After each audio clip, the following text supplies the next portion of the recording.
Vaishnavis kitchen मध्ये आपलं स्वागत आहे। तर आज महाशिवरात्री आहे, तर उपवासासाठी छान असे आपण आता साबुदाण्याचे पराठे बनवणार आहोत। सारखे खिचडी बनवण्यापेक्षा कधीतरी असे पराठे छान लागतात। तर आपण एक वाटी इथे साबुदाणा घेतलाय, इथे बटाटे घेतले, हे आपण चटणीसाठी कोथिंबीर, मिरची आणि शेंगदाणे एवढ्याच साहित्यात छान अशी चटणी आणि पराठे तयार होतील। तर सुरुवातीला आपल्याला साबुदाणा भाजून छान अशी त्याचं पीठ करून घ्यायचंय। तर मी साबुदाणा भाजून घेते।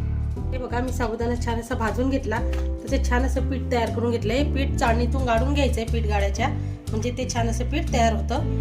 इथं मी उकळून घेतलेले बटाटे किसून घेतलेले आहेत आणि इथं आपण पराठ्यामध्ये टाकणार आहोत थोडीशी हिरवी मिरच पेस्ट केलेली, इथं चिली फ्लेक्स, काळं मीठ, जिरं आणि आपलं साधं मीठ एवढ्याच मध्ये छान असे पराठे आपले तयार होतात।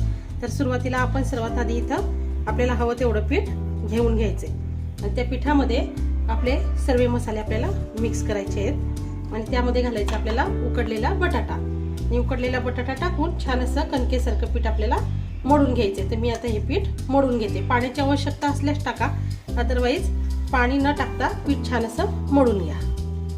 हे बघा, पाणी न घालता मी छान तेवढ्या बटाट्यांमध्येच छान असा मस्त गोळा साबुदाणा आणि पिठाचा तयार करून घेतलेला आहे।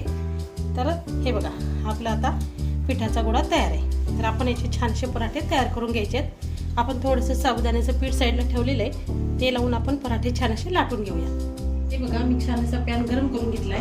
हा आपला इथं पराठा लाटून मी तयार केला आहे। छान असा मस्त पराठा आपला लाटलेला आहे।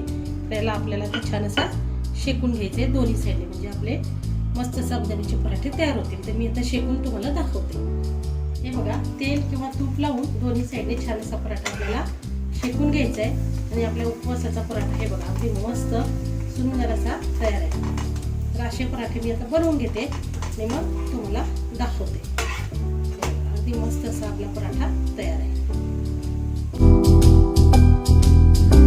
हे बघा, अगदी मस्त आणि मऊ असे आपले साबुदाण्याचे आणि बटाट्याचे पराठे तयार आहेत। ही आपली हिरवी चटणी आपण बनवलेली आणि ही दही, तर असं छान असं अगदी मस्त पराठे आपले झालेले आहेत। हे बघा, अगदी मऊ असतात, लुसलुशीत असतात, खायला पण खूप मस्त लागतात। हे बघा, अगदी मऊ आणि व्यवस्थित हे पराठे तुम्ही उपवासाला एन्जॉय करू शकतात। तर असे पराठे नक्की बनवा। लाईक, शेअर, सबस्क्राईब करायला विसरू नका आणि महाशिवरात्रीच्या सर्वांना हार्दिक शुभेच्छा। Thank you so much, bye.